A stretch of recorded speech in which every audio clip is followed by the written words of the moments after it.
Okay, I'm separating plants that were given to me in a big ball by a friend of mine who was very helpful. These are a bunch of persimmon seedlings. They're all right next to each other in the same lump of dirt. So I'm going to have to separate them. I'm not doing them right now, but what I wanted to show you, because I got a little bit of practice doing these guys. These are elderberries, and there are about 4 separate plants right here in this ball. So I'm going to carefully, I temporarily stuck the dirt and roots from the plants I was given in this compost mulch so that they would be moist and safe while I figured out how to separate them. So I've gotten a little bit of practice now separating them. There are some of the ones I've done so far, and so far so good. I'll show you how this one works. So I like to lay a nice bed of dirt down here so when I set the roots down they're not on the concrete. Seems like a good start to me.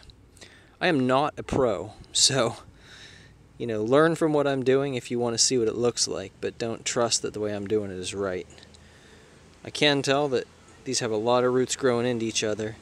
This one's worse than the other one. This one might be harder. I guess they had less dirt.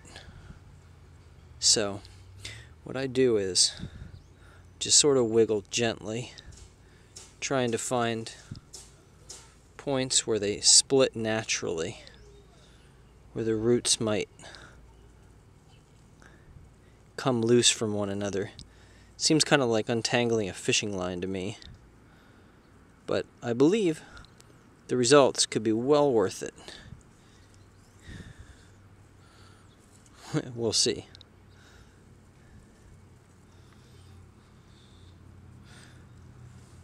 Sorry if it's out of focus, I'm holding the camera between my knees.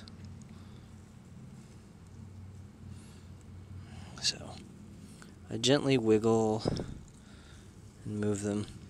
I'm told that if I were to run water over this, it might get even easier. I don't have water really handy. If I had a helper, that would be nice, but I don't. So for the moment, I'm going to try to just keep wiggling. These ones are really tangled, though.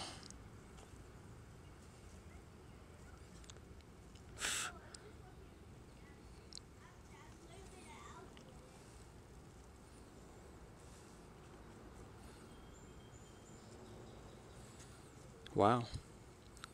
Way trickier than the other ones.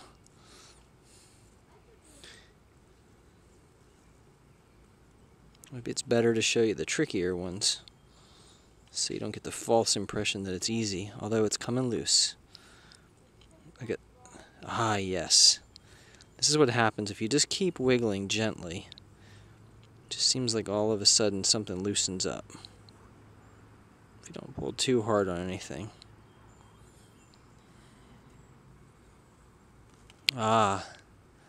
There's our first one. They're all separate. So we seem to have 1, 2, 3, 4. So for all you elderberry experts out there, go ahead and tell me the horrible things I'm doing to my plants. But try to say it nicely, because I'm doing my best. There's only so much information about doing this online and in books. So this will be my little contribution to show you how I did it.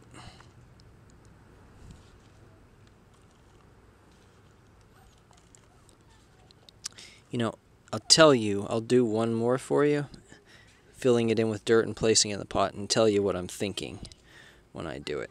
But there we go, an elderberry plant in its own pot. Let's do another one here. Let's pick a smaller one so I don't have to use a big pot. My big pots don't have any dirt in them yet. Not enough. Okay, so I put a little bit of a base of dirt in the bottom, so the roots don't go directly on the plastic. I sort of suspend the plant over it, the dirt, and I fill it in with compost, mulch, but I leave chunks that I find out. Those aren't going to help the plants. Shoot, my compost is getting a little chunky.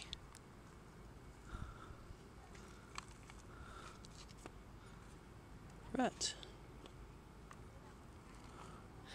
So you just fill in with dirt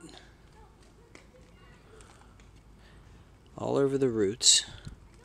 Quite sure you want to get all the roots covered. Gently push down just a little bit. And another well-potted elderberry. 2, in fact. So, pretty sure the thing you should do when you have a new one to finish it off is give it a nice drink of water.